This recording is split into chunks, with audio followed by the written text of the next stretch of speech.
Hello friends, তো দেখো নতুন একটা রেসিপি নিয়ে চলে আসলাম তোমাদের কাছে।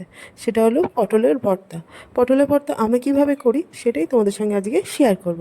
তা দেখো, এখানে 5-6খানা পটল আমি পাতলা পাতলা করে কেটে নিয়েছি। গাটা অবশ্যই ভালো করে খোসাটা ছাড়িয়ে নিয়েছি। গাটা ছাড়িয়ে নিয়ে এটা ভালো করে ধুয়ে নিয়ে রেখেছি। এবারে কড়াতে অল্প সামান্য জল দিয়ে দিয়েছি। জলটা একটু হালকা গরম হতে পটলের যে পাতলা করে কেটে রেখেছিলাম সেগুলো দিয়ে দিলাম। দিয়ে সামান্যতম নুন দিয়ে দিলাম এই পটলের মধ্যে। দিয়ে এবারে এই পটলটাকে ভালো করে নাড়িয়ে চাড়িয়ে নিয়ে এবারে এটাকে দিয়ে দেবো ঢাকা চাপা। তারপর তো দেখো আমার এই পটলটা বেশ ভালোভাবেই সেদ্ধ হয়ে গেছে।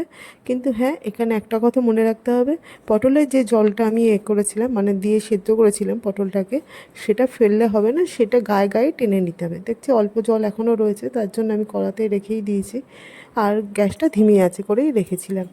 তো যাই হোক, এখানে দেখো আমার পটলের যে জলটা একদম শুকিয়ে গেছে। এবার এই পটলগুলোকে একে একে নামিয়ে নেব আমি। এখানে পটলটা আমি পুরোটাই নামিয়ে নিয়েছি এই বাটিটার মধ্যে। এবার কড়াটা ভালো করে ধুয়ে নিয়ে কড়াটা একটা মশলা করে নেব। মশলাটা হলো, এখানে দেখো, কুচনো পেঁয়াজ, কটা রসুন আর দুটো কাঁচা লঙ্কা। আমরা যেহেতু ঘরে খুব একটা ঝাল খাই না, অল্প সামান্য ঝালই খাই, তার জন্য দুটো কাঁচা লঙ্কা। যে যেরকম ঝাল খাবে সেরকমই ঝাল দেবে। আর এখানে দিয়ে দিলাম বেশ 2-3 চামচের মতো বড় চামচের তিল। আর দিলাম বেশ কয়েকটা বাদাম। কয়েকটা না, বেশ এক মুঠো মতো বাদাম। কাজুও দেওয়া যায়।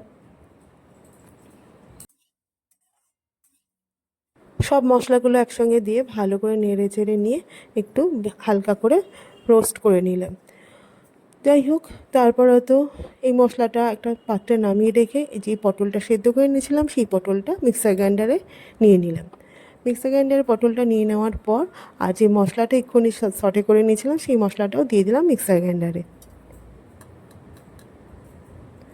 দিয়ে সব মশলাগুলো আর পটলগুলো দিয়ে তার মধ্যে দিলাম বেশ খানিকটা মতো ধনেপাতা। দিয়ে এবারে এটা ব্লেন্ড করে নেব। আর যে কড়াতে আমি মশলাটা ভেজেছিলাম সেই কড়াতেই অল্প সামান্য সর্ষের তেল দিয়ে দুটো শুকনো লঙ্কা ভালো করে কড়া করে ভেজে নিলাম। নিয়ে একটা বাটির মধ্যে অল্প নুন দিয়ে রেখেছিলাম প্রথম থেকেই, সেই বাটির মধ্যে শুকনো লঙ্কা দুটো নামিয়ে রাখলাম। আর এখানে দেখো আমার এই যে পটলটা সেটা ভালো করে ব্লেন্ড হয়ে গেছে। এবার এই কড়ার মধ্যে একটু কালো জিরে ফোড়ন দিয়ে দিয়ে দিলাম পটলের পেস্টটা। এবার দেবো অল্প সামান্য চিনি, নুন,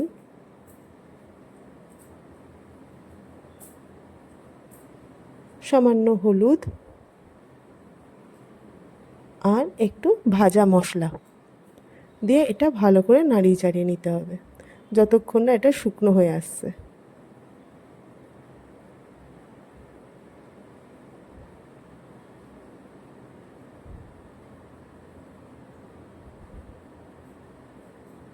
এখানে দেখো এটা বেশ খানিকটা শুকনো হয়েছে। এবারে এই যে শুকনো লঙ্কাটা ভেজে রেখেছিলাম, এবারে এই নুন দিয়ে এই শুকনো লঙ্কাটা একটু ভালো করে মেখে নেব। দিয়ে এই যে পেস্টটা যে শুকিয়ে এসছে এটা শুকনো লঙ্কাটা এর মধ্যেই দিয়ে দেবো। দিয়ে আবার একটু নেড়ে ছেড়ে নেব। পেস্টটা দিয়ে যতক্ষণ না তেল বেরিয়ে আসছে হালকা মতো ততক্ষণ নাড়তে হবে। আর এখানে দেখো সামান্য ধনেপাতা কুচানো তো দিয়েইছি আগে, আবার একটু ধনেপাতা কুচানো নামানোর আগে দিয়ে দিলাম এই পেস্টটাতে। মোটামুটি আমার রেডি পটলের ভর্তা। এরমভাবে বানিয়ে দেখতে পারো, খুব খুব টেস্টি হয় খেতে, খুবই ভালো লাগে। রেসিপিটা যদি তোমাদের ভালো লাগে কমেন্ট করে জানিও। তাহলে আজ এই পর্যন্তই, চলো টাটা।